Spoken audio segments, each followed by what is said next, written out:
Oke, Bu, saya sudah record. Untuk selanjutnya, silakan Pak Yudi untuk memberikan kata pengantar di awal. Silakan. Baik, sudah di-mute ya? Mohon maaf untuk peserta, bisa di-mute dulu ya. Silakan, Mas Yudi. Nanti kecuali sudah ada tanya jawab ya, Coach, baru kita kasih kesempatan. Baik. Assalamualaikum warahmatullahi wabarakatuh. Semangat Waalaikumsalam warahmatullahi wabarakatuh. Semangat pagi Bapak-bapak, Ibu-ibu, sahabat Konus yang luar biasa. Alhamdulillah, puji syukur kita panjatkan kehadirat Allah Subhanahu wa taala. Berkat rahmat dan hidayahnya kita diberikan kesehatan, kekuatan untuk bisa bersilaturahim lagi di program Bos Bicara atau biografi orang sukses bicara. Jadi yang memang yang tampil hari malam ini ya memang bos ya, seorang bos ya, bukan bos bohongan tapi benar bos di sebuah BUMN, dan beliau juga pernah juga jadi direksi di PT Telkom Indonesia, Bu Siti Khoiriana. Dan perlu saya sampaikan bahwa saya mengundang beliau adalah sebuah perjuangan. Mungkin Bu Ana masih ingat ya, saya sebenarnya komunikasi chat beliau itu sudah beberapa tahun yang lalu, Bu Adriani dan Coach Getty. Kalau nggak salah 3-4 tahunan yang lalu, nggak salah ya. Ya, saya waktu beliau masih menjabat sebagai direksi Telkom waktu itu. Mungkin karena sibuk atau apa beliau.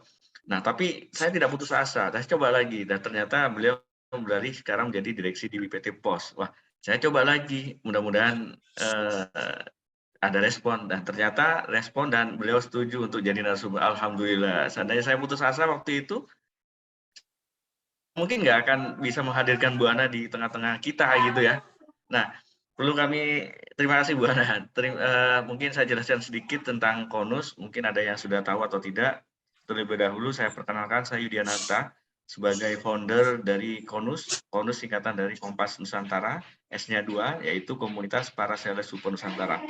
Saya asli dan tinggal di Kabupaten Sumeneb. Saya dirikan Konus ini dari Kabupaten Sumeneb, kota paling ujung timur di Pulau Madura. Karena waktu itu saya berpikir bahwa biasanya komunitas-komunitas besar itu lahir dari kota-kota besar, kayak Surabaya, Jakarta, dan lain-lain.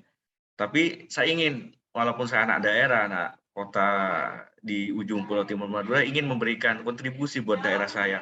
Nah, kebetulan waktu itu saya paham sekali dengan profesi sales, yang bagaimana seorang sales itu luar biasa buat perusahaan, buat tempat dia bekerja, perannya luar biasa, jasanya luar biasa. Dan apalagi saya dulu pernah juga merasakan yang namanya seorang sales ya, bagaimana suka duka menjadi seorang sales, sehingga niat saya tumbuh untuk mendirikan sebuah komunitas sales, sehingga itu nantinya bisa jadi sarana untuk kita menimba ilmu, berjejaring, dan lain-lain.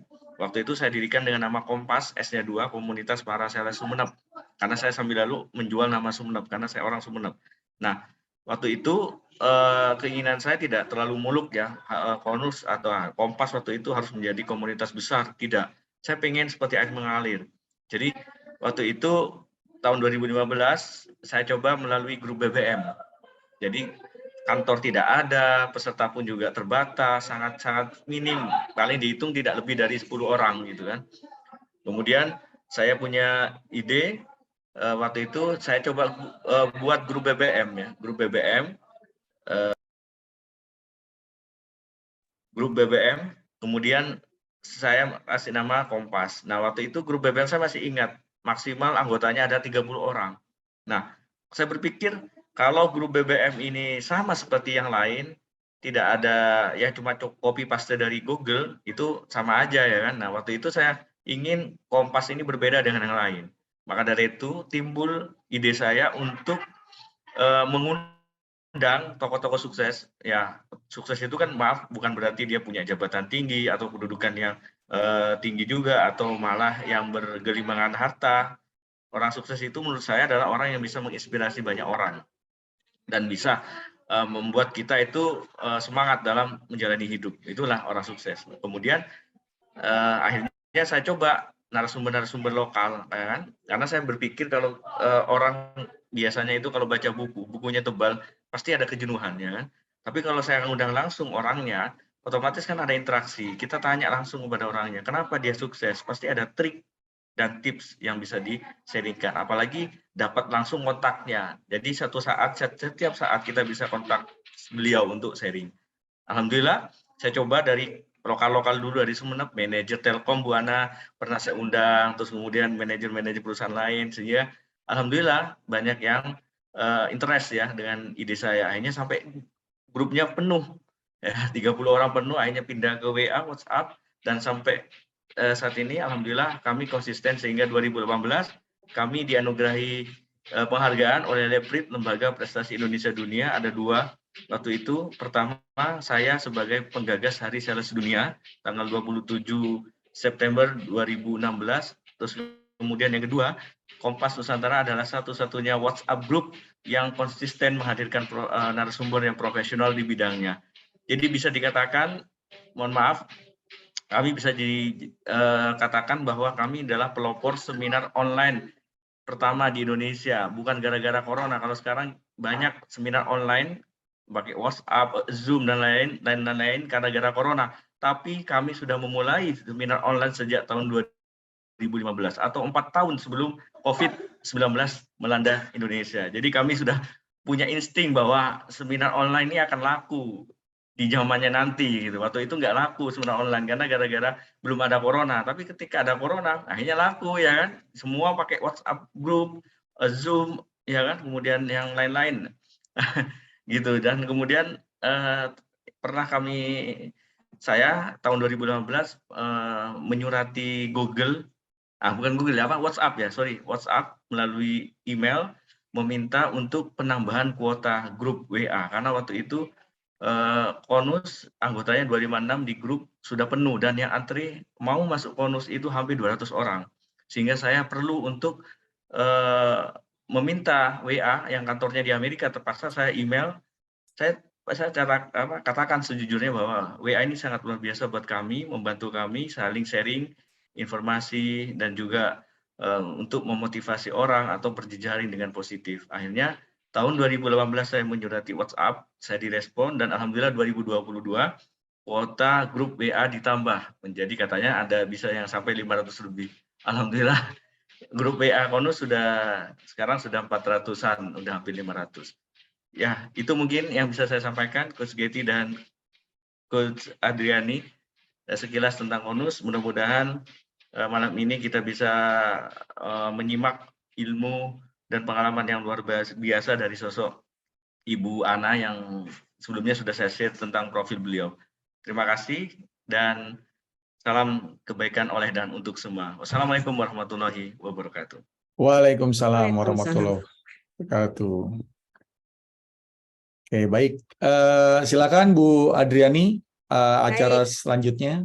Acara selanjutnya, Kak Seto, kami mohon berkenan juga untuk memberikan arahan dan sambutan kepada kami malam ini sebelum kita mulai acaranya. Kak Seto yang selama ini selalu membimbing kita semua, membina kita semua, Bu Ana. Silahkan Kak Seto. Ya, baik. Terima kasih Ibu Adriani Surono ya. Atas waktu yang diberikan. Bismillahirrahmanirrahim. Assalamualaikum warahmatullahi wabarakatuh. Waalaikumsalam warahmatullahi wabarakatuh. Salam sejahtera untuk kita semua. Shalom, Om Swastiastu, Namo Buddhaya, salam kebajikan dan salam sehat. Yang kami hormati pertama adalah Mas Yudi Ananta selaku founder dari Kompas Nusantara. Beliau adalah guru saya belajar banyak. Jadi saya di sini sebetulnya bukan pembina. Saya adalah murid yang tertua mungkin, karena saya belajar banyak di tengah berbagai kegiatan saya yang lain, tapi belajar banyak dari Kompas Nusantara ini. Kemudian Ibu Siti Khairiana, selaku Direktur Bisnis Kurir dan Logistik PT Pos Indonesia Persero, sebagai pembicara narasumber kali ini. Kemudian juga ya Ibu Adriani Surono, founder Executive Coach Indonesia, Bapak Margeti Herwin selaku owner Smart Business Coaching Firm, dan para ibu dan bapak sekalian yang saya hormati, Ini suatu hal yang luar biasa karena ada seorang tokoh yang mungkin dikenal sebagai tokoh seorang ibu yang bersinar di antara dominasi kaum pria. Karena beliau dinilai berhasil menjadi perempuan yang memiliki etos kerja tinggi. Nah, ini yang saya juga mau belajar banyak, ya. Kemudian berjiwa kepemimpinan dan berprestasi memajukan perusahaan. Kemudian selalu berupaya menjalankan perusahaan dengan kinerja tinggi, efisien, dan efektif, sehingga dapat meningkatkan daya saing perusahaan. Ini adalah sesuatu yang salah satu keunggulan atau nilai yang beliau miliki. Beliau juga meraih penghargaan Platinum Winner Anugerah Kartini BUMN tahun 2014, hingga didapuk menjadi Direktur Consumer Service di operator yang memiliki kapitalisasi pasar sekitar 400 triliun, luar biasa sekali, di tahun 2017 yang lalu pada saat itu. Dan saat ini Ibu Siti Koiriana adalah Bendara Umum di Pengurus Pusat Ikatan Alumni Elektro ITS atau Elites, ya. Dan beliau adalah sarjana elektro ITS, tapi juga mampu juga mengembangkan kemampuan manajemennya yang luar biasa dan dipercaya menjadi tadi di tengah berbagai dominasi pria ini. Tentu kita belajar banyak dari beliau.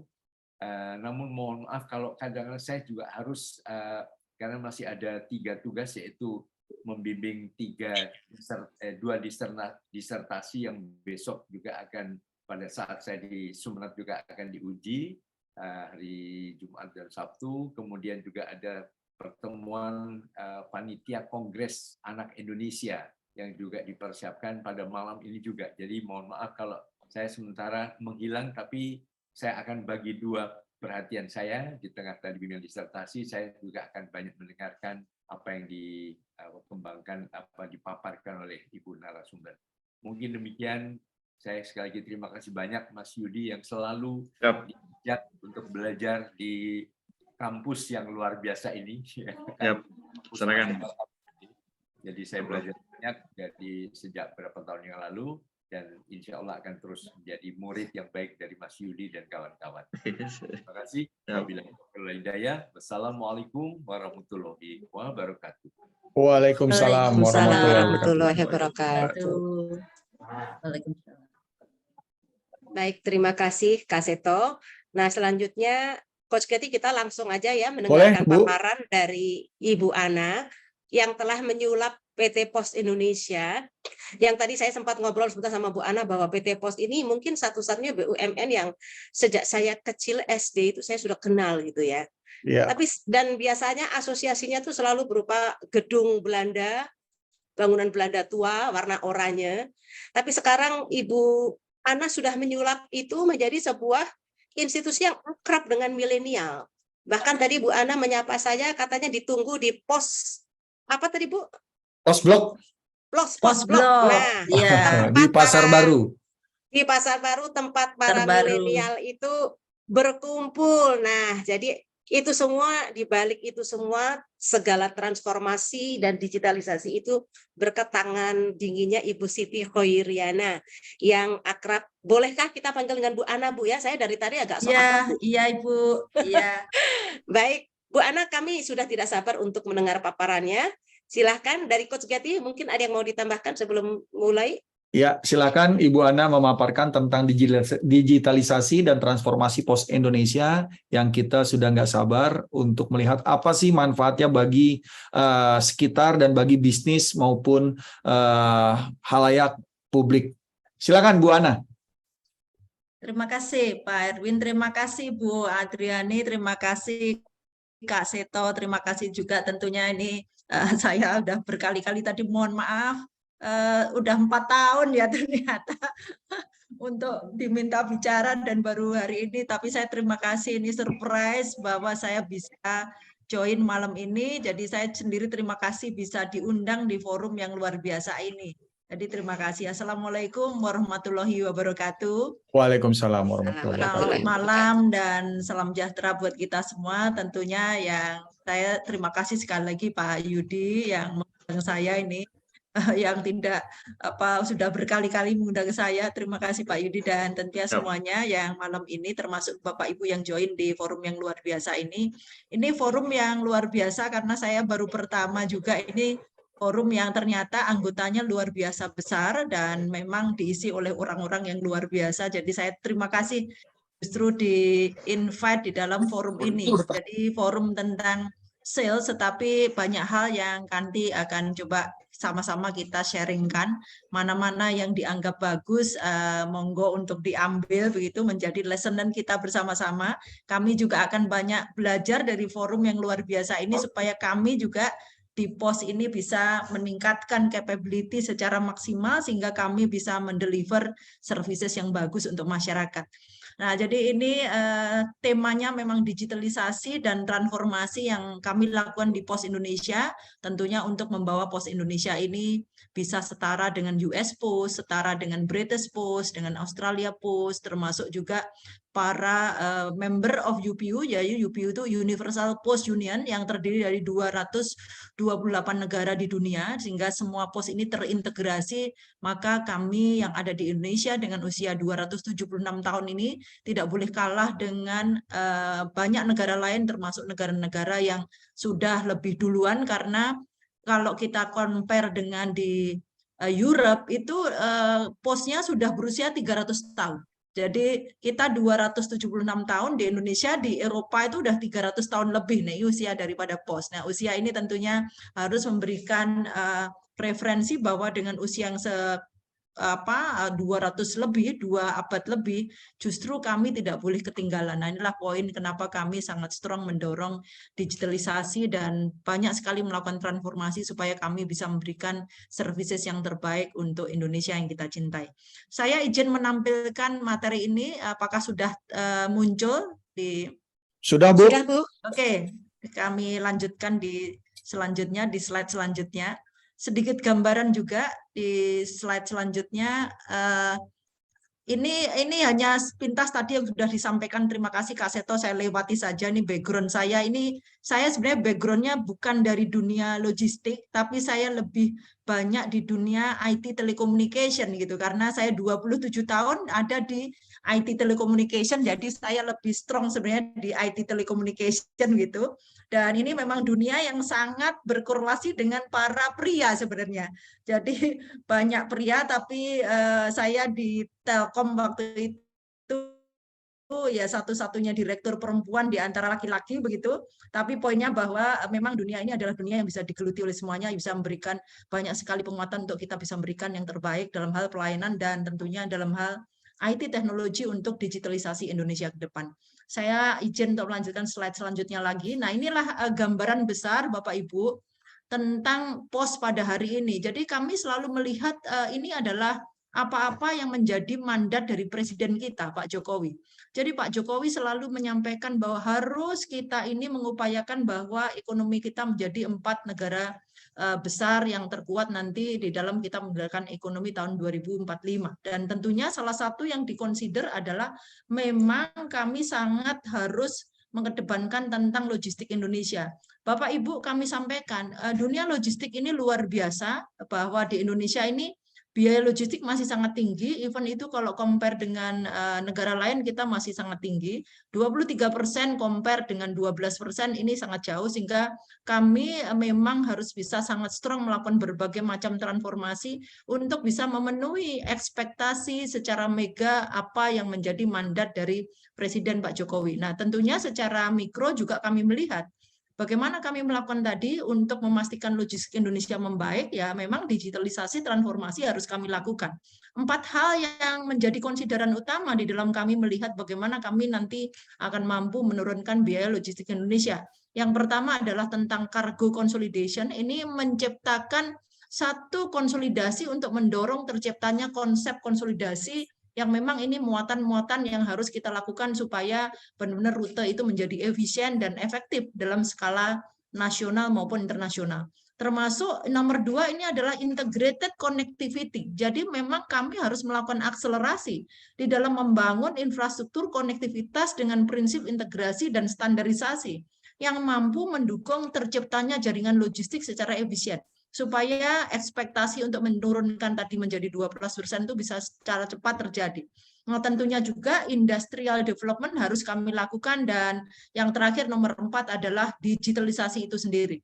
Karena tanpa proses digitalisasi yang bagus, maka kami nggak akan bisa mendorong penggunaan peningkatan kualitas daripada pelayanan dengan baik, karena hari ini kita dituntut untuk bisa ke sana. Kita paham juga bahwa perusahaan-perusahaan yang tidak strong to digital akan mati gitu posisinya. Nah, ini dalam konteks logistik juga seperti ini yang memang harus kami lakukan. Nah, di slide selanjutnya lagi, Bapak Ibu, kami sampaikan.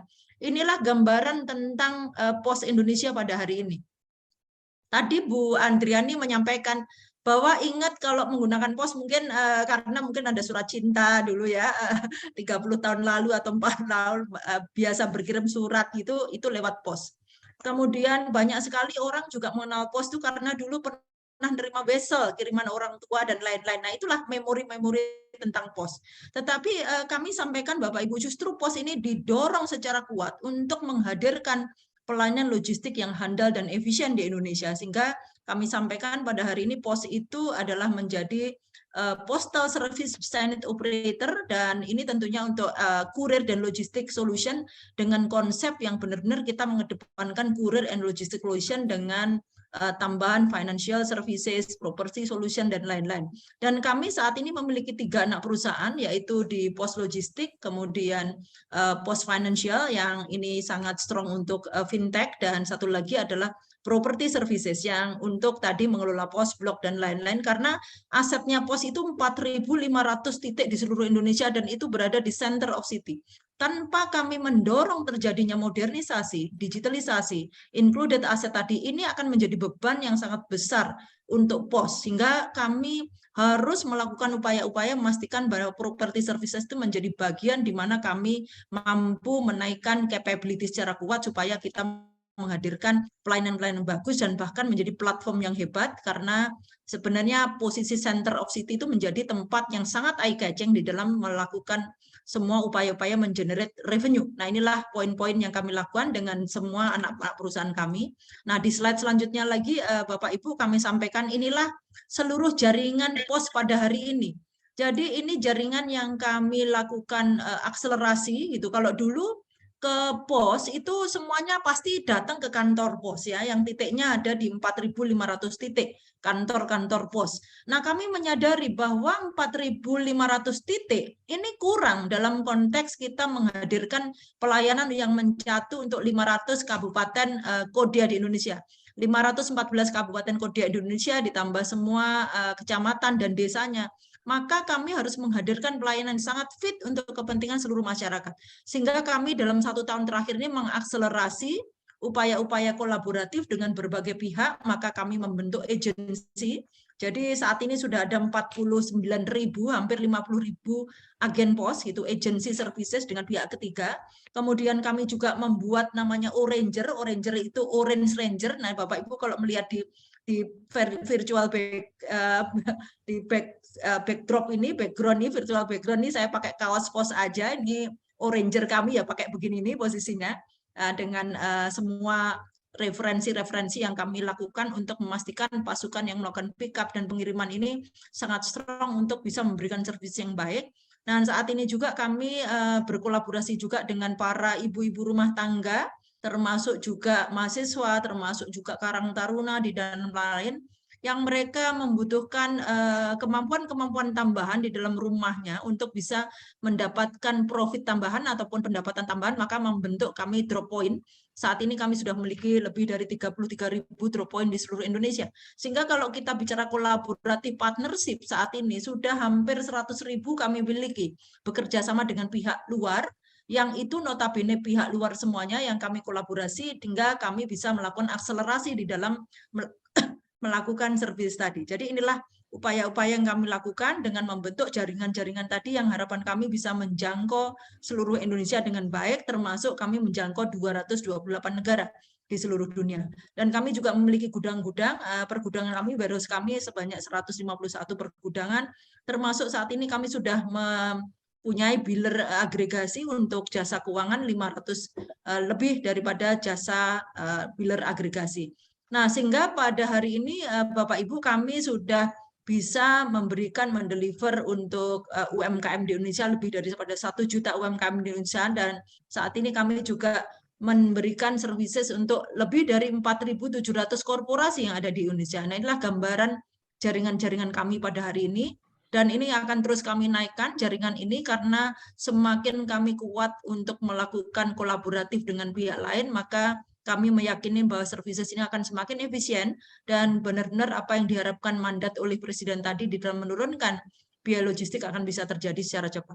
Nah, di slide selanjutnya lagi kami sampaikan Bapak Ibu, inilah kenapa POS harus berubah gitu ya, kalau tadi udah 276 tahun gitu.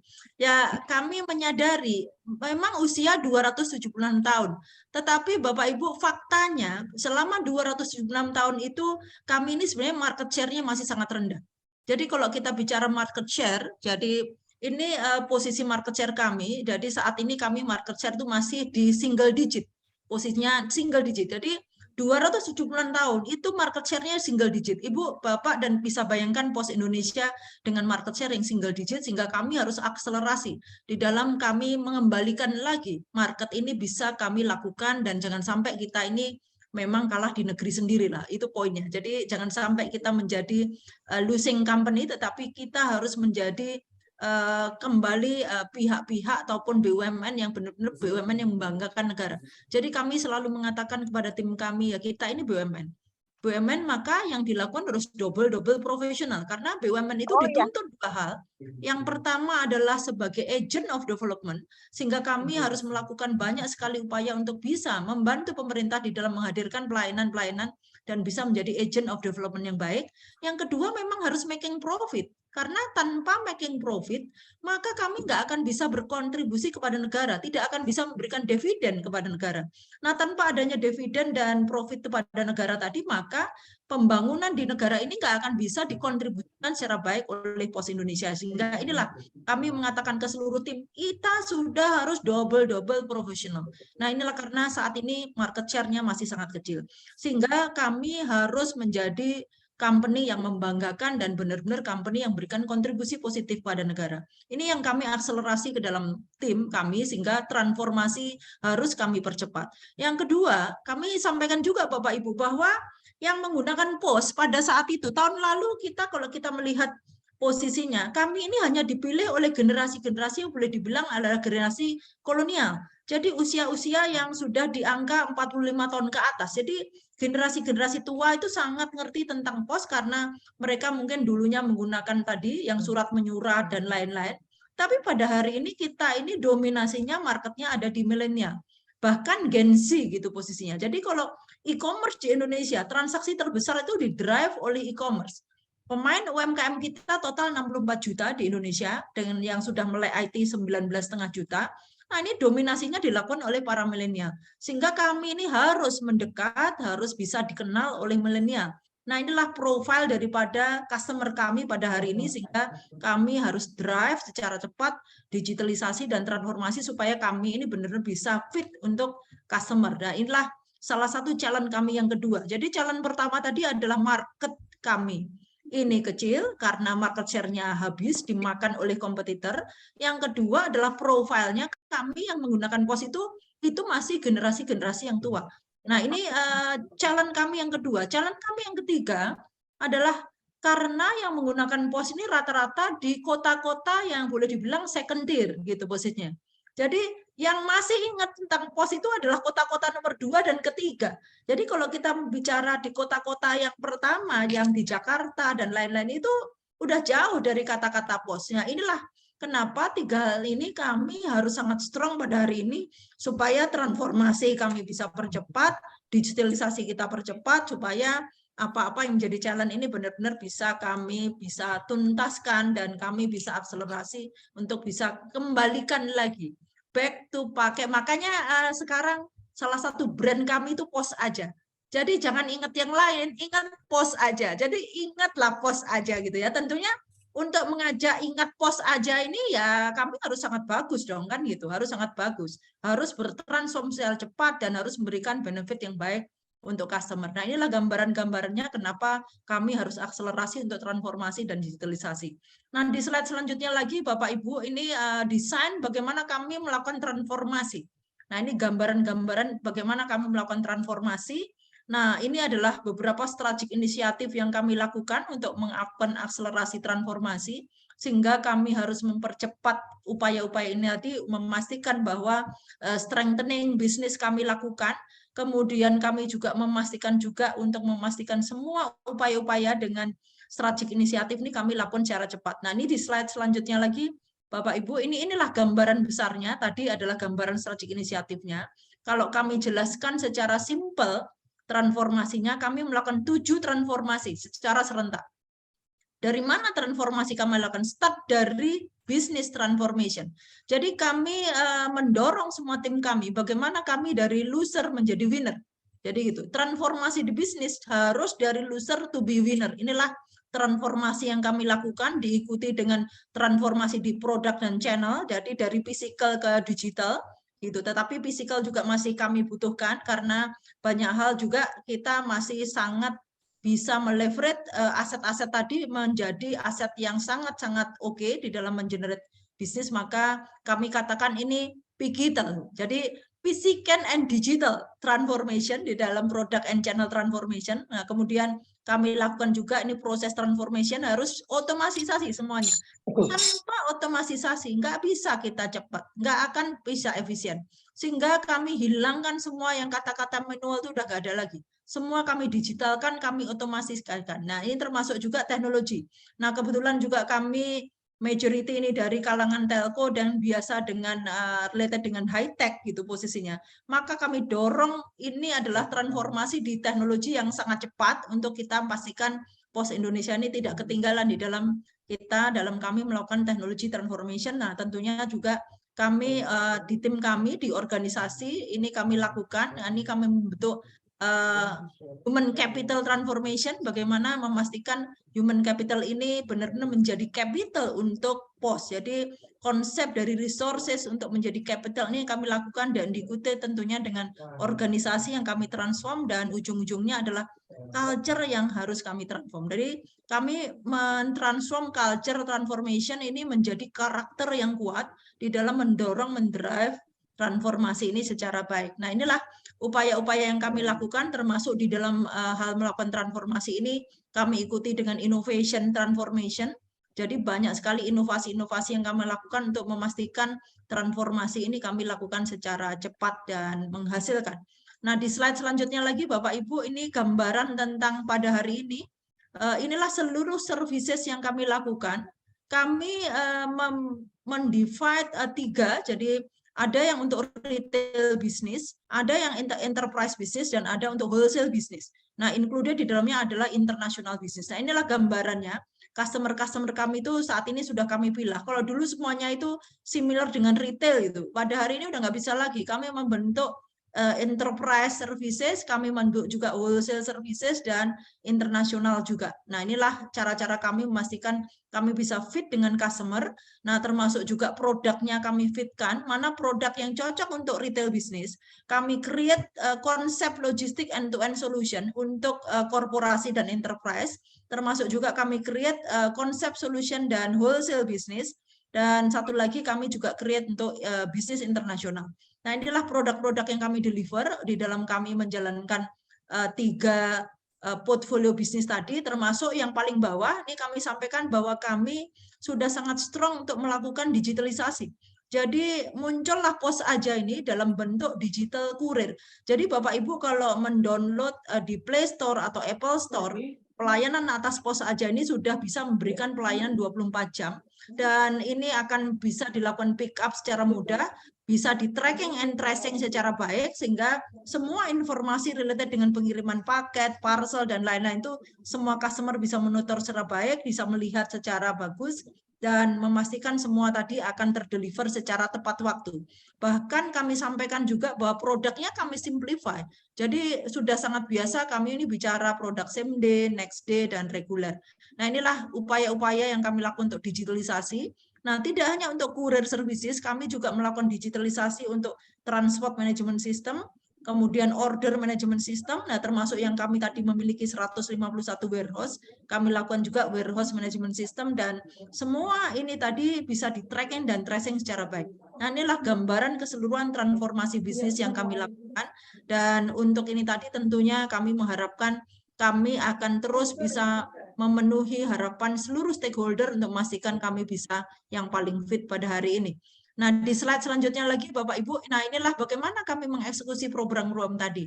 Slide selanjutnya lagi, nah ini gambaran tadi yang kami sampaikan, di dalam menghadirkan pelayanan yang sudah benar-benar pelayanan yang fit untuk generasi-generasi milenial dan Gen Z, kami hadirkan POS aja dalam bentuk digital services, sehingga mereka siapapun tidak perlu lagi datang ke kantor pos, tidak perlu lagi datang ke agent, cukup entry aja di sistem, maka akan ada tim kami yang akan melakukan pickup.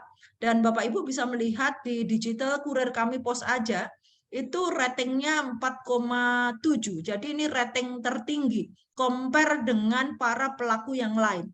Nah, pelaku yang lain itu ratingnya masih di angka sekitar 3, bahkan ada yang ratingnya 2. Inilah gambaran bagaimana kami melakukan akselerasi digital di dalam digital bisnis, termasuk juga quality di dalam platform kami perbaiki, dan semuanya kita pastikan ini pada hari ini fit untuk kepentingan generasi milenial dan generasi Gen Z, sehingga semua upaya digitalisasi ini lebih untuk memastikan jalan kedua tadi, jangan sampai POS itu hanya dikenal di generasi yang kolonial, tapi harus masuk ke generasi milenial, harus masuk juga generasi Gen Z gitu, untuk memastikan kita fit dengan future customer dari POS. Karena kita menyadari populasi yang sangat besar di milenial kita, hampir 40% ini nantinya adalah populasi milenial, dan ini adalah populasi the future customer yang harus kami menangkan hatinya.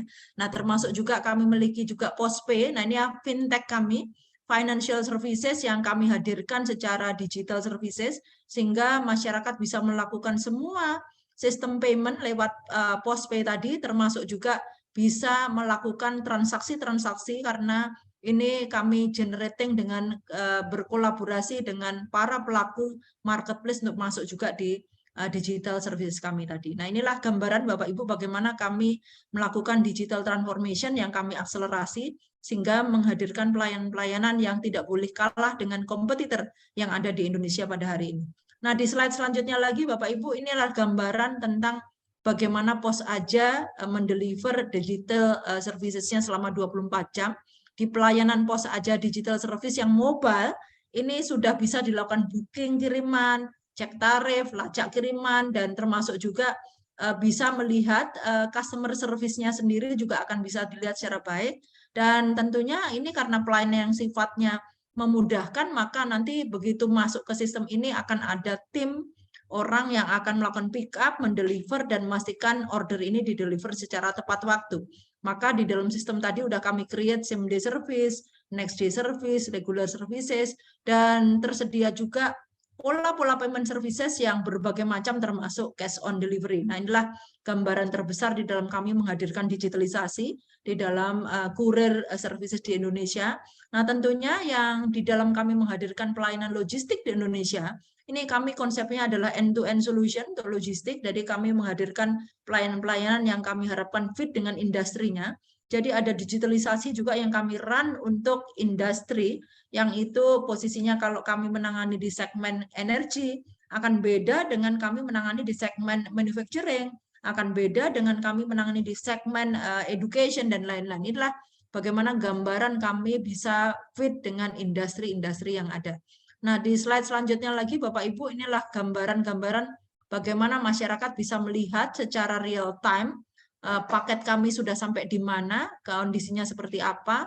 Nah, inilah digitalisasi services yang kami pastikan bisa sangat fit untuk kepentingan masyarakat bisa melihat customer kami, untuk memastikan ini semua bisa sangat transparan. Karena pada hari ini masyarakat menuntut pelayanan-pelayanan itu transparan, bisa melihat sampai di mana kirimannya, dan memastikan yang dituju nanti tepat waktu seperti apa yang kami garantikan. Bahkan kami juga memberikan insurance services. Jadi di produk-produk tertentu kami sudah lengkapi dengan asuransi. Jadi nanti pada saat terjadi apa-apa ini juga akan ada garanti-garanti pelayanan. Misalnya kalau ngirim produk emas, produk yang barang berharga, lukisan, dan lain-lain itu kami pastikan delivery service-nya include dengan asuransi. Ini untuk memastikan yang barang-barang berharga tadi bisa dideliver secara baik, tepat waktu, dan tidak rusak, dan tidak ada something happen di dalam perjalanannya. Karena inilah cara-cara kami memastikan customer bisa happy dengan pelayanan kami. Di slide selanjutnya lagi, Bapak Ibu, kami sampaikan inilah gambaran bagaimana kami menghadirkan pelayanan untuk enterprise services yang sifatnya solution digital. Jadi inilah gambaran kami sangat akan mendorong, dan ini memang kami sudah sediakan, bagaimana kami menghadirkan warehouse management yang baik, transport management yang baik, termasuk juga vendor management system yang bagus, order management, dan tentunya juga ini juga open API, sehingga kalau open API itu sangat mudah kita melakukan kolaboratif dengan pihak-pihak lain yang akan bisa menghadirkan kolaboratif services secara baik. Dengan kolaboratif services secara baik inilah harapannya kami akan bisa segera mereduce biaya cost logistik di Indonesia secara cepat.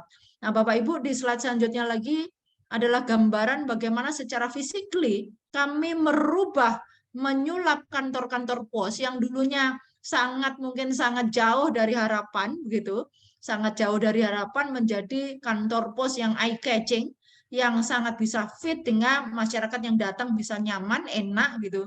Termasuk salah satunya yang tadi kami sampaikan pos blok gitu, Bosnya. Ini gambarannya. Jadi seperti yang sebelah kanan MyPos itu ini berada di seberang Geraha di Surabaya. Nah, ini kemudian yang di bawah itu Express, ini ada di Cikini, 24 jam pelayanan kami ini. Nah, kemudian yang di atas ini adalah bagaimana kami mentransform dalam bentuk yang simple. Masyarakat perlu taunya pos itu apa, yaitu hanya pos aja dan postpay. Udah itu aja. Brandingnya kami keluarkan dalam bentuk pos aja dan postpay. Nah, ini adalah transformasi services yang kami lakukan dengan kantor-kantor yang saat ini boleh dibilang ini nyaman untuk generasi milenial, dan tentunya kami berharapkan siapapun yang di sini tidak hanya melakukan fungsi services, tapi mereka bisa menjadikan tempat kami untuk sharing, untuk talk show, untuk bertemu, untuk sharing-sharing tentang hal-hal terbaru. Ini kami persembahkan tempat-tempat kami untuk komunitas anak muda, para startup company, dan lain-lain. Nah, di slide selanjutnya lagi, Bapak Ibu, inilah gambaran bagaimana kami mentransform juga, memberikan transformasi dalam bentuk packaging services, supaya apa? Supaya semua paket yang dikirimkan lewat pos ini bisa di-manage dengan baik, dengan standar proven. Nah, inilah gambaran kami mempackage juga untuk memastikan mereka benar-benar yang kirim lewat pos ini dilakukan pengiriman secara bagus dan memastikan barang-barangnya oke. Nah, tentunya termasuk tampilan kami perhatikan, desain kami perhatikan. Bapak Ibu bisa melihat saat ini melihat pos menjadi coloring yang bagus, dan ini fit dengan apa yang mungkin dipikirkan anak-anak muda. Jadi termasuk logo pos aja ini, Bapak Ibu, kami melakukan riset. Jadi kami melakukan riset dan 60% lebih milenial memilih pos aja. Jadi inilah gambaran-gambaran kenapa kami pakai desain-desain terbaru ini, karena ini yang kami anggap fit dengan generasi-generasi milenial, dan kami memang berharap kami dekat dengan para future customer kami yang notabene itu ada di milenial. Nah, di slide selanjutnya lagi, Bapak Ibu, kami sampaikan juga ini, kami menyadari juga bahwa dulu dunia logistik kurir itu sangat dekat dengan laki-laki karena dianggap melakukan pengangkutan itu hanya bisa laki-laki. Tetapi pada saat kami dalami bahwa customer kami yang notabene majority adalah UMKM, kita tahu sekali bahwa UMKM di Indonesia itu ada 64 juta. Yang sudah melek dunia digital itu ada 19,5 juta. Dan majority 59% itu perempuan yang melakukan apapun upaya-upaya tadi adalah 59%, 56%-nya perempuan. Dan yang dikirim pun itu jenisnya besarannya tidak terlalu besar-besar juga. Jadi paket-paket yang 1 kilo, 2 kilo yang isinya adalah fashion, hijab, make up, dan lain-lain ini rata-rata dilakukan oleh para perempuan. Sehingga kami membentuk juga, mentransform pasukan-pasukan tadi dalam bentuk Ranger Mawar. Nah, inilah gambaran pasukan perempuan kami yang melakukan pick up dan kirim, kami namakan Ranger Mawar. Jadi Orange Ranger, yang ini adalah para perempuan gitu posisinya. Jadi sekarang banyak sekali kami sudah create Ranger Mawar, pasukan perempuan dari Aceh sampai dengan Papua. Termasuk juga kami sangat concern untuk memastikan mereka itu benar-benar disiapkan secara baik, termasuk juga mereka di jalanan akan nyaman, insurannya juga kami berikan, dan kami juga lengkapi dengan mode-mode terbaru, salah satunya adalah kendaraan motor listrik ini yang kami siapkan juga untuk pasukan kami, khususnya para Oranger Mawar. Nah, inilah gambaran-gambaran transformasi yang kami akselerasi di dalam kami menyiapkan sumber yang kolaboratif tadi akan mampu mendorong, mendrive bisnis secara baik. Nah, di slide selanjutnya lagi Bapak Ibu, ini adalah gambaran kami tadi, makanya kami mengundang tadi untuk hadir di Postblok. Nah, jadi Postblok ini salah satu gambaran bagaimana kami melakukan transformasi, membentuk tempat yang dulunya mungkin dalam bahasa tertentu ini kalau orang datang aja udah takut ya itu ya, uka-uka kali begitu ya, karena saking tuanya gedung itu tadi. Jadi gedung kami rata-rata usianya di atas 100 tahun dan bahkan di beberapa tempat sudah 200 tahun lebih, sehingga kami harus pastikan bahwa gedung yang usia udah tua dengan berbagai konstruksi yang dalam kacamata tertentu itu sangat bagus karena memang desainnya sangat unik, sangat eye-catching. Kami juga belajar dari beberapa pos di negara lain. Bahkan kami belajar juga dari berbagai negara lain di mana mereka itu memiliki tempat-tempat tujuan itu sebenarnya adalah gedung-gedung tua. Menjadi tempat hangout yang bagus, eye-catching. Nah, itulah maka kami konsep itu tadi kami copy masuk ke Indonesia dan kami hadirkan dalam bentuk Postblok. Nah, ini tadi posisinya. Sehingga pada hari ini Postblok di mana-mana, baik itu di Jakarta, baik itu di Medan, itu sangat didatangi oleh milenial, menjadi tempat untuk milenial berkumpul, termasuk juga ini menjadi center of excellence daripada UMKM Indonesia. Karena yang kami show di sana adalah semua adalah produk-produk lokal yang notabene adalah UMKM. Jadi tidak ada produk-produk luar, jadi semua tadi adalah produk lokal, dan ini produk UMKM, jadi termasuk yang di salah satu di Postblok Jakarta yang sangat laku itu adalah produk-produk dari Canggu itu dari Bali, termasuk juga mungkin kalau yang pernah ke sana ada mie sejuk, nah itu produk-produk lokalan semuanya, tetapi sangat-sangat diminati oleh generasi muda. Dan ini bisa dilihat juga gambaran di atas itu gambaran semua produk UMKM yang sudah terkurasi. Gambaran sebelah kiri atas ini bagaimana kami meleverage tempat ini nggak hanya tempat untuk showcase, tapi tempat untuk berinovasi dan berkreasi. Sehingga tempat-tempat ini memang sering sekali dipakai untuk fashion, kemudian dipakai untuk bazar, dipakai juga untuk live music dan lain-lain. Ini konsep-konsep local creativity yang memang akhirnya membuat Postblok kami ini laku dan sangat ramai dengan konsep bisnis model yang tidak sama dengan era dulu. Kalau era dulu mungkin kami ini melakukan kerjasama kolaboratif dalam bentuk mereka sewa di tempat kami enggak. Ini adalah konsep bisnisnya adalah revenue sharing, sehingga kami bertumbuh bersama, membaik bersama, membesar bersama, dan kami pastikan siapapun yang di dalam tadi benar-benar adalah pihak-pihak yang akhirnya finally benar-benar sangat rame dan menghasilkan revenue engine yang baru buat kami yang ada di pos. Nah, di slide selanjutnya lagi Bapak Ibu, kami juga menyulap kantor-kantor kami dalam bentuk apa? Dalam bentuk co-working area, di mana ini adalah salah satu transformasi yang kami lakukan juga untuk kami generating revenue. Jadi tempat-tempat anak muda yang punya perusahaan-perusahaan baru atau baru berusaha, nggak perlu mereka punya kantor sendiri karena akan sangat tinggi cost-nya. Mereka cukup berkantor di tempat kami sehingga mereka tinggal pilih 1 jam atau 1 hari atau seminggu atau apapun yang bisa dilakukan, dan mereka bisa pilih apakah untuk dirinya sendiri atau plus nanti meeting room atau plus juga facility lainnya akan kami siapkan. Nah, inilah gambaran co-working area yang kami siapkan di berbagai kota dan menjadi tujuan tumpuan juga para pelaku UMKM juga, karena mereka kadang juga melakukan meeting point dan mereka butuh ketemu dengan komunitasnya untuk saling sharing itu ada di tempat kami.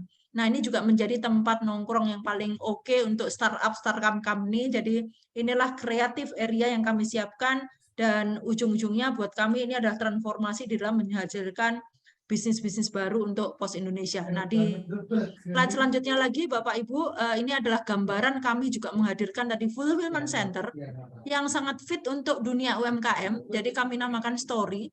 Nah, ini juga menjadi salah satu reference di mana kami memberikan keberpihakan kepada pelaku UMKM. Jadi semua UMKM boleh taruh di sini for free.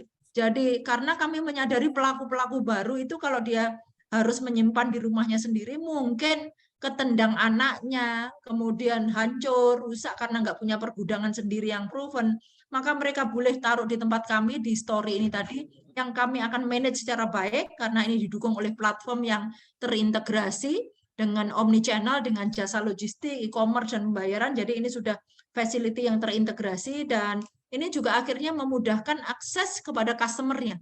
Sehingga pada saat customer itu membeli akan cepat sekali karena sudah berada di lokasi yang dekat dengan buyer. Nah, inilah gambaran bagaimana kami menghadirkan pelayanan story tadi yang sangat fit untuk dunia UMKM, dan tentunya untuk mengendalikan juga semua engine-engine pendapatan baru untuk Pos Indonesia.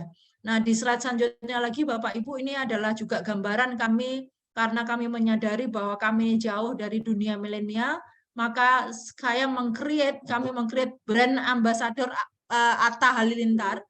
Nah, Atta Halilintar ini YouTuber dan followernya sangat besar di usia-usia milenial, dan dia juga pelaku UMKM, jadi beberapa produk yang dimiliki Atta ini juga menjadi referensi, sehingga kami pakai brand ambassador Atta Halilintar, yang harapan kami adalah bisa mengakselerasi semua informasi related dengan POS dan transformasi, termasuk upaya-upaya mendorong supaya para customer kami yang dulunya lepas tidak menggunakan POS bisa kami kembalikan menggunakan POS lagi. Dan inilah upaya-upaya yang kami lakukan, termasuk bagaimana kami juga bisa fit dengan kebutuhan-kebutuhan customer kami. Maka kami juga membuat campaign-campaign promo-promo yang kami lakukan. Mungkin juga zaman dulu POS tidak pernah berpromo gitu, nggak ada promo karena menganggap ya sudah cukup gitu, dengan tidak perlu promo juga hidup. Tapi dengan kondisi challenge kami yang 3 tadi, kami harus campaign secara luar biasa, termasuk digital campaign-nya harus kami gerakkan secara bagus, supaya kami bisa mengakselerasi revenue engine digital kami yang baru. Jadi digital revenue engine kami yang baru kami gerakkan, salah satunya adalah dengan cara kami mendigitalkan service tadi, mendigitalkan secara produk, termasuk juga kami melakukan berbagai macam upaya untuk bisa masuk ke market baru, yang itu adalah fully 100% adalah digitalisasi. Sehingga tadi tidak membutuhkan fisikal lagi karena semuanya sudah didesain by digital. Nah, slide selanjutnya lagi Bapak Ibu. Nah, ini bagaimana hasilnya? Ini juga gambaran saja, sedikit gambaran hasil yang kami sudah dapatkan selama durasi 1 tahun ini. Memang belum sempurna, tetapi ini sudah mulai getting better gitu posisinya. Jadi kalau kami bicara secara overall, kepuasan customer bisa dilihat secara angka. Nah, kemudian coba kami slide selanjutnya lagi. Nah, ini kalau dilihat selanjutnya lagi, Bapak Ibu, ini gambaran bagaimana kami menaikkan posisi POS dari 2020 yang kami boleh dibilang di nomor 6, 2021 sudah naik posisinya, kemudian secara market share juga sedikit naik gitu, meskipun secara numbers belum begitu nampak besar, tapi ini kami menunjukkan tadi posisi pada hari ini, bahkan terakhir di 2022 kami sudah berada di posisi nomor 4. Nah, tentunya posisi ini juga posisi yang masih challenging buat kami, karena kami memastikan bahwa tim kami harus mampu mengakselerasi supaya kami tidak menjadi nomor 4 gitu ya. Inilah upaya-upaya yang terus kami lakukan. Bapak Ibu bisa bayangkan posisinya dulu kalau compare dengan even dengan Tiki aja kami kalah, Bapak Ibu. 2020 kami compare dengan Tiki aja kalah. Nah, pada hari ini kami masih sedikit lebih kalah dengan 3 yang nampak di atas paling kanan, tapi kami akan sangat strong berjuang melakukan transformasi dan percepatan di digitalisasi untuk memastikan kami melakukan upaya-upaya yang bisa menaikkan lebih cepat lagi supaya kami bisa menjadi nomor 1 lah. Kami selalu di dalam bicaranya harus to be number 1.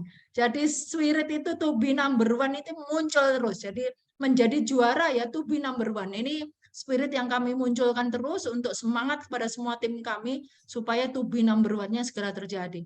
Nah, slide selanjutnya lagi Bapak Ibu, ini gambaran kami selama 12 tahun terakhir, bahkan 13 tahun belum pernah mencatatkan laba bersih positif, Bapak Ibu. Jadi dengan apa yang tadi kami sudah lakukan, dengan digitalisasi, dengan transformasi, finally di akhir tahun 2021 kemarin, jadi kami mencatatkan di dalam pembukuan kami sudah mulai positif, gitu posisinya. Jadi laba kami sudah meningkat, net income-nya 440%, Bapak Ibu, meskipun secara numbers compare dengan perusahaan kami sebelumnya belum sebesar itu, tetapi kami punya visi yang kuat sangat strong untuk mendorong pos Indonesia ini benar-benar akan terleverage secara cepat, dan tentunya dengan poin begitu kami akan bisa memberikan kontribusi yang maksimal kepada negara dan bisa menghadirkan referensi bahwa BUMN itu sangat bagus dan kami bisa menghadirkan pelayanan yang bagus supaya kami bisa benar-benar menjadi agent of development dan bisa menjadi kontribusi yang positif untuk negara. Dan inilah yang kami dorong, hasil-hasil ini menjadi salah satu hasil yang kami sampaikan juga kepada tim kami, termasuk juga bagaimana kami menaikkan salary-nya daripada karyawan pos. Ini salah satu upaya-upaya yang kami lakukan juga untuk memastikan dengan hasil tadi berdampak juga kepada karyawan. Jadi berdampak balik ke karyawan, jadi gajinya mereka juga naik. Posisi-posisi tertentu, ada nama-nama tertentu, ibaratnya ya posisinya sudah mulai dengan key performance indicator, jadi yang individual. Jadi kami lakukan dan kami mengakselerasi bisnis-bisnis model yang baru untuk memastikan kami bisa memberikan yang terbaik untuk customer dan stakeholder pada hari ini. Nah, inilah Bapak Ibu gambaran kami melakukan transformasi untuk digitalisasi dan termasuk juga bagaimana kami mentransform pos Indonesia benar-benar menjadi pos yang membanggakan dan setara dengan semua pos yang besar yang ada di dunia. Lanjut lagi. Ternyata tadi slide terakhir Bapak Ibu, jadi itulah gambaran bagaimana kami melakukan akselerasi di dalam kami melakukan digitalisasi termasuk transformasi di pos Indonesia dengan poin yang kami harapkan kami share pada malam ini. Kami berharap Bapak Ibu semuanya tidak ragu kembali menggunakan pos Indonesia, tidak ragu back to pos aja gitu. Jadi kembali pakai pos aja karena kami menggarantikan, kami memastikan apa-apa yang kami deliver ini benar-benar sudah sangat bisa dikompetisikan secara bagus, bahkan kami bisa katakan kami sudah secara services jauh lebih bagus daripada pelaku yang lain. Tapi kami berharap sekali dengan forum-forum seperti malam ini, kami akan bisa menginformasikan lebih banyak lagi, karena kami yakin Bapak Ibu yang di forum yang luar biasa malam ini adalah orang-orang dengan capability yang luar biasa dan memiliki komunitas yang sangat luar biasa. Kami berharap sekali dengan apa yang kami sampaikan malam ini semakin meyakinkan Bapak Ibu semuanya bahwa pos Indonesia sudah berubah, bahwa pos Indonesia selalu akan melakukan upaya-upaya untuk melakukan perubahan-perubahan secara cepat, dan itu untuk memastikan kami bisa mendeliver secara baik untuk kepentingan stakeholder, khususnya kepentingan customer kami. Demikian Bapak Ibu yang kami bisa sampaikan, dan kami kembalikan lagi ke Pak Erwin, kemudian kami kembalikan juga ke panitia, ke Ibu, dan tentunya kami terbuka sekali untuk bisa mendapatkan inputan-inputan kembali, dan kami terima kasih untuk apa yang semua Bapak Ibu sampaikan kepada kami, itu menjadi feedback untuk kami untuk memperbaiki dan mengakselerasi pos Indonesia. Jadi kami mengharap juga feedback dari Bapak Ibu semuanya. Terima kasih.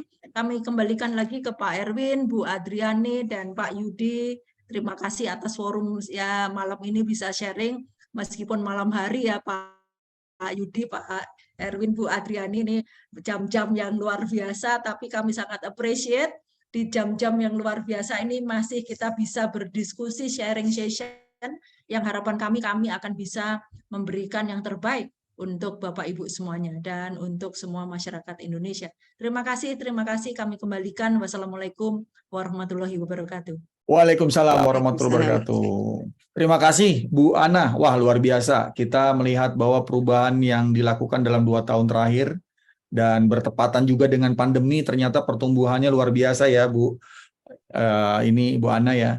Dan Bu Adriani, Ya. Di sini kita melihat bahwa PT Pos Indonesia kalau ditangani dari dulu dengan orang yang tepat seperti Bu Ana ini luar biasa nih Bu Adriani. Luar biasa. Ini baru setahun digitalisasi, setahun dipegang Bu Ana aja sudah secara finansial sudah turning point-nya luar biasa. Belum penampilannya disulap benar-benar. Yes, Bu Ana, saya mau tanya dulu sebelum teman-teman dari peserta lain bertanya. Nih udah banyak yang nanya, nanti kita baca satu-satu ya Bu. Bu, gini, bagaimana PT Pos Indonesia juga mentransformasi people-nya nih Bu, karena secara mindset ya tentang digital ini kan nggak gampang ya, karena mereka sudah lama dalam kondisi nyaman, sudah lama dengan kondisi yang konvensional gitu ya, mereka di-push untuk digital, karena setahu saya sih asetnya PT Pos Indonesia itu lebih besar dari posisi 1 sampai posisi 3 yang memegang pasar, padahal mereka tidak memiliki aset, mereka sewa tempat, sementara PT Pos tidak sewa tempat gitu ya, peralatan-peralatan transportasinya lengkap, jaringannya paling banyak. Nah ini gimana Bu, mentransformasi people-nya nih Bu, karena ini paling penting banget nih Bu, tentang mindset, tentang value, untuk mereka bisa mendukung program-program Ibu. Di unmute dulu Bu, ya silakan Bu. Mohon maaf nih. Ya silakan Bu. Ya. Terima kasih Pak. Tadi tiba-tiba nggak bisa kami unmute ya, udah. Pak Erwin, jadi Bapak Ibu semuanya, jadi semua menanyakan tentang bagaimana mentransform people. Jadi Bapak Ibu kami ini pada saat saya masuk itu karyawan pos itu 26.000 Pak Erwin. 26.000, kemudian kami juga memiliki karyawan-karyawan yang notabene tenaga alih daya kayak outsourcing gitu. Itu jumlahnya juga sangat besar gitu. Nah, kami melihat secara tajam semua profiling daripada semua tim kami. Jadi kami melakukan profiling secara kuat, melihat mana-mana yang bisa kami munculkan. Jadi kami juga membentuk namanya talent digital, Pak Erwin. Jadi talent digital kami lakukan dan kemudian kami juga membuat sistem. Kalau dulunya nggak ada sistem, sekarang kami buat sistem. Jadi sistem ini yang akan membantu kami secara mudah membaca semua tim kami secara bagus. Ya, capability-nya seperti apa, mana yang bisa diakselerasi, mana yang bisa dipastikan tadi diimprove, mana yang harus kami perkuat dan lain-lain. Ini kami mappingkan secara kuat Pak Erwin, dan kami kembali ke tadi masalah people ini memang luar biasa. Mencuci otak, membuat mindset dari mereka menunggu menjadi proaktif ini benar-benar something yang luar biasa Pak Erwin. Karena apa? Mindset digitalnya belum ada.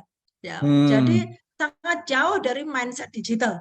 Kemudian mindset untuk proaktifnya belum ada juga. Nah ini merubah juga bagaimana mereka nggak boleh berdiam diri. Makanya kami kolaboratif dengan pihak lain, termasuk kami juga membentuk tim account management yang dia proaktif, dedicated satu persatu masuk ke korporasi, termasuk bagaimana kami membentuk knowledge secara tajam di dalam kami meng-create digital culture, maka semuanya kami sistemkan Pak Erwin. Yes. Jadi dulunya mulai dari sepele, absen itu digital, ya, nggak ada lagi absen manual, absen harus digital, melihat gaji harus digital. Kalau dia nggak bisa lihat itu, dia nggak akan tahu gajinya berapa, kan itu posisinya, ada potongan apa tidak kan itu. Jadi itu nota-nota, surat sudah elektronik semuanya. Jadi instruksi, perintah, nota dinas itu semuanya kami elektronikan. Dan kami pastikan tim kami harus bisa. Jadi nggak ada lagi mengirim jadi berita-berita pakai surat, udah nggak ada. Jadi semuanya kami digitalkan. Nah, termasuk juga learning. Jadi e-learningnya kami tingkatkan. Termasuk juga kami melakukan sertifikasi dan lain-lain. Dan kami push kemampuan untuk mereka belajar secara digital tadi supaya mempercepat culture to be culture digital culture tadi. Ini cara-cara kami, termasuk juga kami mulai menerapkan juga tentang pay for performance, Pak Erwin. Pay for performance, individu. Jadi gitu. Ya, gitu posisinya. Karena orang kalau dia dapat bonus gitu kan, karena pekerjaannya dia lakukan secara baik dan dia tadi, ini akan mengakselerasi, membentuk culture-culture baru kan gitu. Yang semulanya dulu mungkin sama rata, sama rasa kerja nggak kerja, ya gajinya sama kan gitu. Pulang seenaknya, ya nggak bisa begitu lagi. Semuanya kami lihat. Bahkan pada saat kami menerapkan semua services harus bisa di tracking dan tracing, kan kami ukur. Pick up harus berapa lama, delivery harus berapa lama, kan kami ukur semua by system. Nah, ini akhirnya membentuk culture digital nih, Pak Erwin. Jadi semuanya dimonitor secara digital. Kalau kami yang ngomong omongan ya, kamu harus cepat kerja, harus, wah itu mungkin sakit hati ya Pak Erwin. Tapi kalau yang ngomong itu sistem, nggak bisa. Ini tuh, Anda memang tidak melakukan kan gitu. Semua sistem yang ngomong. Nah, inilah penerapan IT, penerapan digitalisasi akhirnya create culture digital tadi.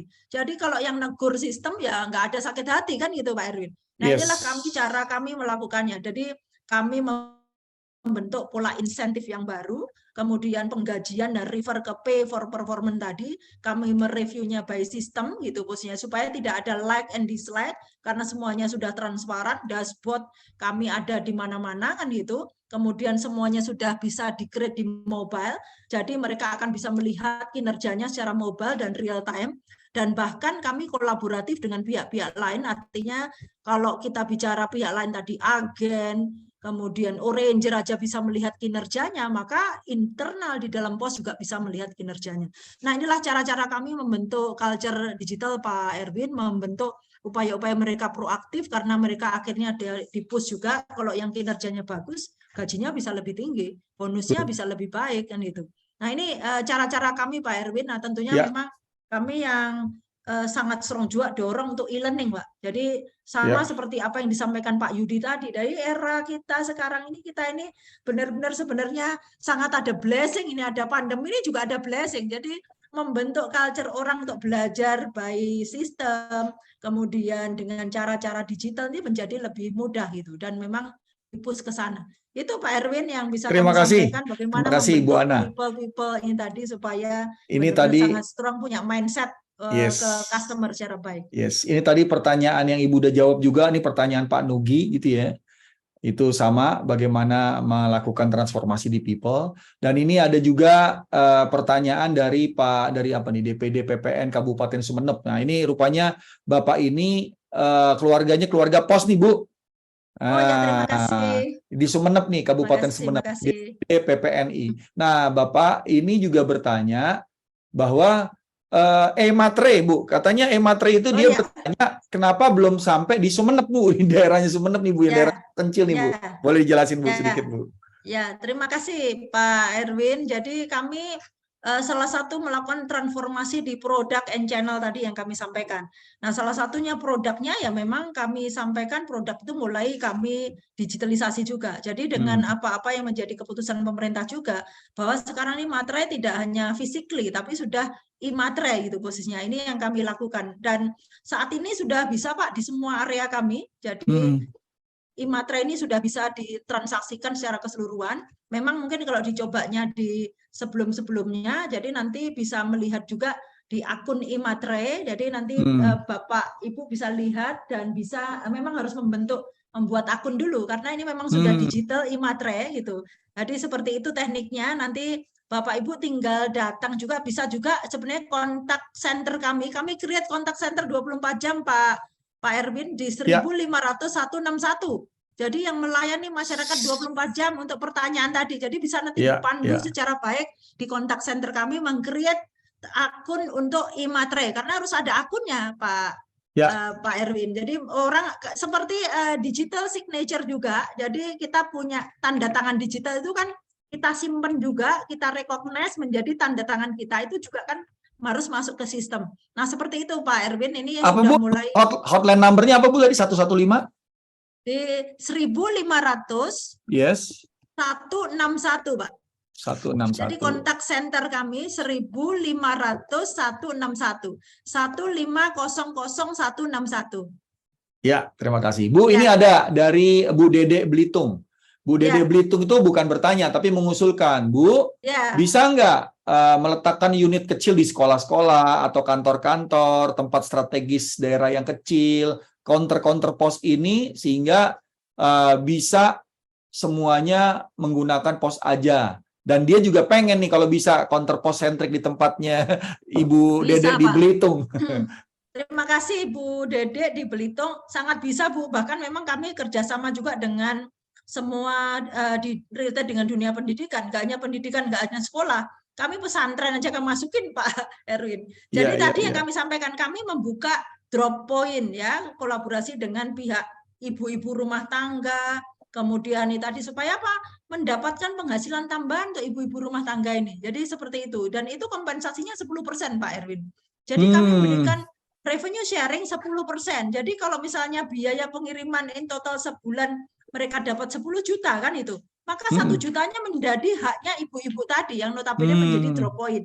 Nah, kemudian kami juga punya agen, Pak Erwin. Jadi pos aja agen itu kami kolaborasikan dengan berbagai pihak termasuk sekolah. Jadi semua orang termasuk sekolah saat ini bisa menjadi agen kami. Dan kami berikan kompensasi sebesar 20% Pak Erwin. Jadi untuk agen-agen ini kami berikan kompensasi 20%. Jadi sangat bisa kami nanti data Ibu yang dari Belitung, kami akan nanti tim kami akan langsung merespon Ibu. Jadi terima kasih.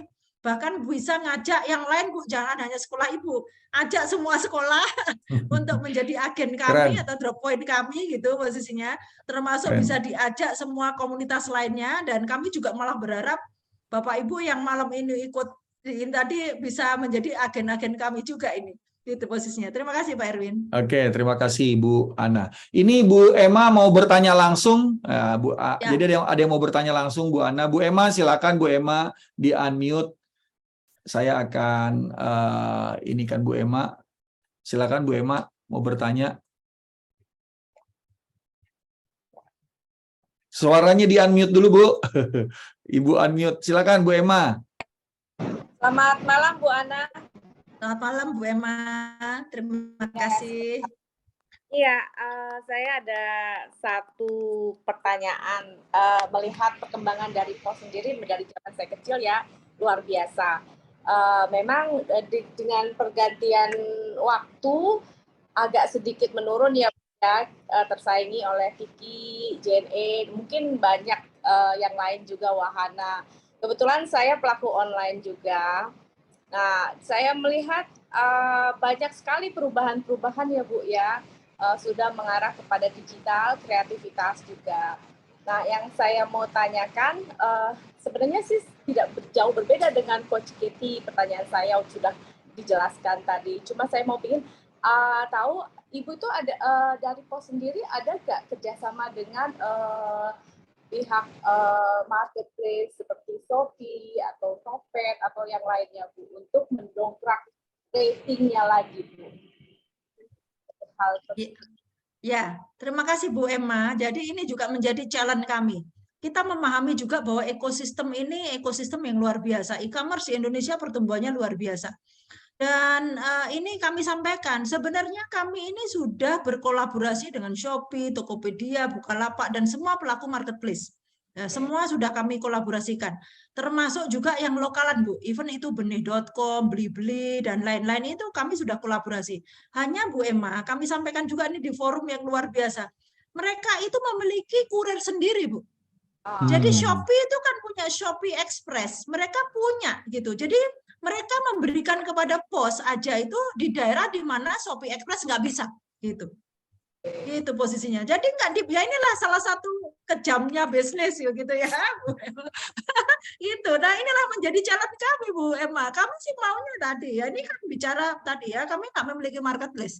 POS ini adalah logistik and courier services. Kami nggak memiliki itu tadi. Pada saat korporasi tadi memiliki ya, kita tahu nih bahwa mereka itu yang notabene pemiliknya ya Alibaba di belakangnya. Ya, ini big korporasi secara internasional. Dia punya Shopee Express, dia juga punya JNT, the same company, Bu. Itu satu perusahaan yang sama. Ibu bisa bayangkan, kami harus melawan big giant, raksasa besar seperti itu. Makanya ini di forum yang ini tadi, ya ini kami ketok hati lagi ini, jangan ingat yang lain, cukup ingat POS aja Ibu Emma. Gitu. Karena sebenarnya Ibu pelaku di marketplace bisa mengaktifkan dari sellernya gitu. Tapi memang kalau di Shopee udah nggak bisa pilih ya, Bu Emma. Jadi ya itulah kejamnya dunia juga gitu ya. Ini kejamnya bisnis. Mau masuk marketplace Bu Ana? Tuh, jadi kamu udah masuk, tapi kan mereka pelakunya Bu. Ya inilah bicara. Maksudnya POS sendiri mau membuat e-commerce sendiri gitu. Nah ini Bu, makanya ini bicara visi Bu, bicara visi, bicara mimpi ke depan, visi ke depan. Kami sedang melirik juga beberapa itu tadi untuk kami di dalam organisasi yang baru kami create satu entitas untuk merger and acquisition gitu. Ya, untuk supaya someday kami memiliki juga supaya kami ini tidak diombang-ambingkan oleh big giant yang ada gitu ya, karena ini kita bicara bagaimana kami mendeliver secara bagus untuk service ini. Jadi sebenarnya dampak itu Bu Adriani tidak hanya dirasakan oleh kami pelaku kurir, dampak adanya konglomerasi yang besar itu dirasakan juga para UMKM Bu. Jadi kalau Ibu ingat para pelaku UMKM di Pekalongan yang tiba-tiba, oh hijab saya enggak laku, kerudung saya tadi yang laku di e-commerce kan tahu sendiri dari mana begitu bosnya. Nah seperti itu Ya. Bu, jadi ini memang kami berusaha keras untuk kami ini benar-benar bisa masuk event itu yang kami harapkan, makanya kami strong dengan marketplace lokal Bu. Kalau dengan marketplace lokal, event di pos aja, Ibu kalau nanti download Bu Adriani di pos aja kurir service kami itu udah terintegrasi dengan marketplace. Tapi yang ada di situ adalah marketplace lokal. Jadi ada Indonesia in Your Hand yang notabene marketplace yang produk-produknya untuk masuk ke dunia internasional yang ekspor, sudah terkurasi ekspor, kemudian ada juga Basara itu Basar Sembako Murah, kemudian juga kami terintegrasi juga benih.com. Jadi kan pandemi kemarin akhirnya menuntut masyarakat tadi yang mencintai tanaman itu akhirnya sangat cinta gitu. Nah kami memiliki marketplace yang benih.com tadi, termasuk juga penggemar buku kayak Gramedia sudah ada terintegrasi di situ juga. Nah inilah marketplace lokal Bu yang sudah terintegrasi dengan kami di pos aja. Nah tentunya yang tadi Bu Emma sampaikan, nah ini challenge kami Bu, bagaimana kita sama-sama, ini challenge yang luar biasa, kami ini ketemu dengan big giant seperti Shopee, yang memiliki Shopee Express, memiliki JNT, kami ketemu juga big giant yang lainnya begitu. Nah ini tapi kembali tadi back to our spirit bahwa pos Indonesia nggak boleh kalah. Nah itu posisinya. Jadi pos Indonesia nggak boleh kalah karena finally kan kami ini harus compare dengan pos-pos yang ada di negara lain. Ya ini ya memang kami harus akselerasi. Mau nggak mau kami harus punya cara untuk kami memenangkan kompetisi ini. Gitu Bu Adriani, Bu Emma. Nah ini kami mohon juga nanti Bapak Ibu kembali pakai pos aja gitu. Karena the only one owned by government. Jadi satu-satunya milik negara ini pos aja ini kan gitu. Jadi kalau yang milik negara nggak dipakai oleh masyarakat Indonesia ya ini ada yang salah di kami nih Bu. Jadi ini menjadi feedback untuk kami sehingga kami harus dekat dengan Bapak Ibu semuanya supaya Bapak Ibu ingat kembali pakai pos aja. Terima kasih Ibu Emma. Terima kasih Bu Emma, Ya. terima kasih Bu Ana atas jawaban dan keterangannya. Kontak person Bu Ana. Ya, ya Bu. Kontak Ya. person kami. Atau nomor telepon Ibu gitu. Oh Kebetulan boleh Ibu. ada marketplace kecil lokal juga Bu, tapi bergerak di UMKM juga. Oh baik Bu Emma, ya siap. Bu Emma kami berikan kontak person. Nah ini kami share. Ini kontak person kami. Jadi ini Ibu kontak person kami. Oh ini nomor saya bisa dicatat Bu 0811372374. Wait, bentar Bu. Ya. Berapa? Ya. 0811372374. 811. Saya catat di chat Bu Emma Ya, ada di chat, baik, saya baik. ketik di chat. Oh ada di mana? Di chat saya baru chat tadi ketik nomornya Bu. Oh, Coach Getty. Iya, di chat Ibu lihat di chat ini. Di chat room Bu. Saya ketik, silakan nanti ini.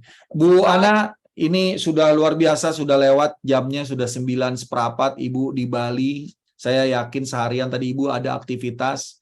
Ya Bu. Ada time difference pula ya Coach Getty ya. Iya, beda di sana udah jam 10 ini Bu. Udah jam Udah 10:30 di sana setengah ya. 11 ya, mungkin Ibu Ana mau istirahat. Mungkin Bu Ana terakhir bagaimana pesan Bu Ana bagi kita semua peserta untuk tetap mendukung Pos Aja dan juga membuat Pos Aja menjadi leaders di negeri sendiri gitu Bu, untuk logistik, kurir dan bisnis mungkin. Silakan Bu Ana.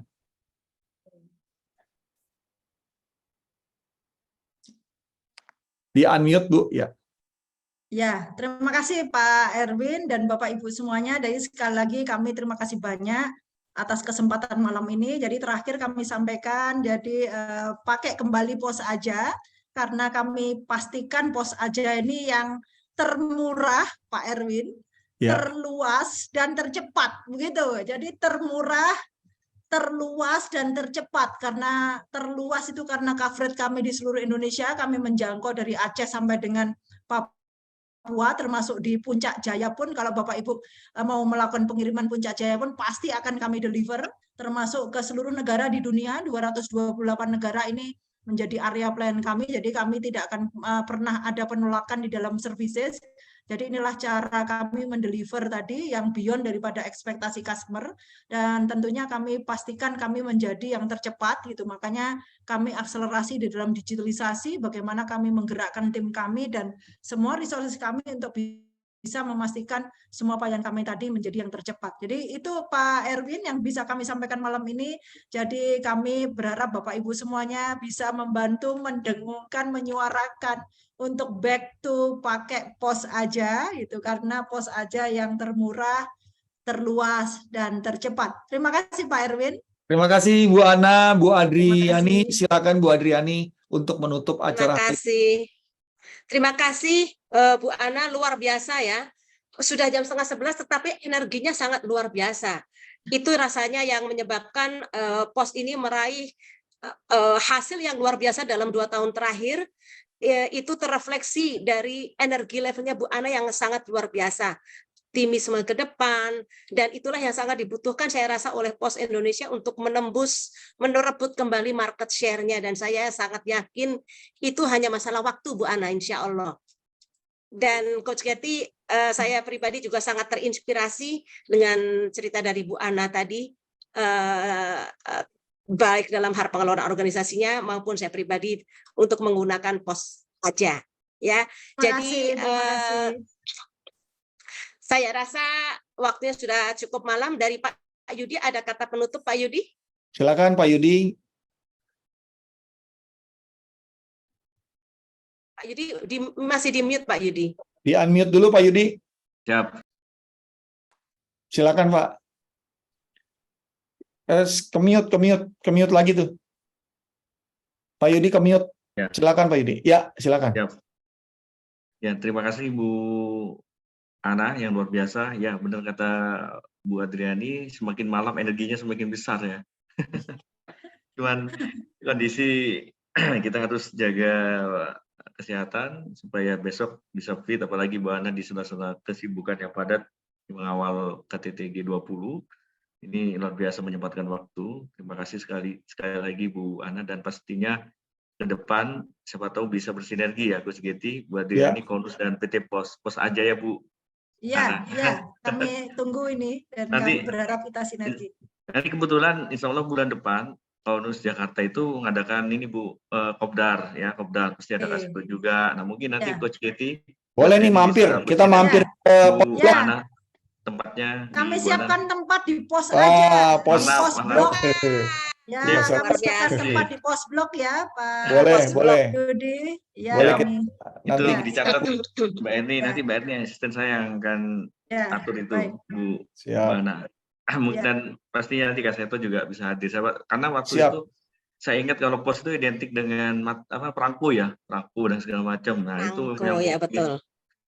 Mungkin harus dilestarikan ya. Walaupun digitalisasi ya adalah kewajiban atau harus mau tidak mau, suka tidak suka, harus zamannya sekarang, tapi sesuatu yang unik dari pos itu tentang perangko itu harus dilestarikan menurut saya, karena itu ciri khasnya pos, dan salah satunya kayaknya ada dari Konus yang bisa masuk di kategori perangko itu kayak Kak Seto ya kan, karena sudah tokoh udah lama ya dengan anak ya, mungkin bisa juga, dan hal-hal lain lah. Dan saya setuju kalau memang digitalisasi penting, dan tidak kalah pentingnya juga kita melestarikan keunikan dari pos itu sendiri, termasuk ya itu tadi. Itu. Yes. Coach Getty terakhir foto bersama ya. Oke, kita foto bersama sebentar. Saya ini kan teman-teman. Jangan lupa bulan depan Mbak Erni di pos. Siap, kita foto teman-teman. Bulan depan kami tunggu di pos blok. Siap Bu. 1, kita foto 1, 2.